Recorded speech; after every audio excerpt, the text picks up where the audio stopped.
Hello all, welcome back to my channel. So நம்ம வளையல் வச்சு தான் இன்றைக்கி கிராஃப்ட் பண்ண போகிறோம். ஒரு ஓல்டு வளையல் எடுத்துக்கோங்க. அண்ட் தென் நம்ம நூல் வச்சு தான் இது பண்ண போகிறோம்.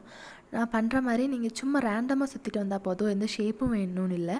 சும்மா ரேண்டமாக ஒரு ஆப்போசிட் சைட்ஸில் சுற்றணும். ஃபஸ்ட்டு ஒரு சைடில் சுற்றிட்டு திரும்ப அடுத்த நெக்ஸ்ட்டு இன்னொரு சைடில் சுற்றணும். ஸோ இது க்ளூ போட்டு ஒட்ட வேண்டியிருக்கும். இல்லைனா ஓகே, இல்லை நோட் கூட பண்ணி வச்சுக்கலாம். ஸோ நான் சேஃப்டிக்காக க்ளூ போட்டு வச்சுருக்கேன். அண்ட் இப்போ நான் பண்ணுற மாதிரி ஆப்போசிட்டில் சுற்றணும்.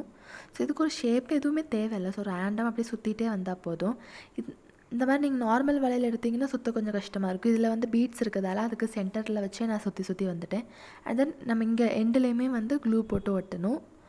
இதுக்கு அடுத்து ஏதாவது ஒரு மார்க்கரோட லிட்டோ ஏதாவது ஒன்று எடுத்துட்டிங்க அப்படின்னா அதை இதுக்குள்ளே இன்சர்ட் பண்ணிவிட்டு ஒரு ஃப்ளவர் வச்சா ஒரு ஃப்ளவர் வேஸ் ஆயிரும்.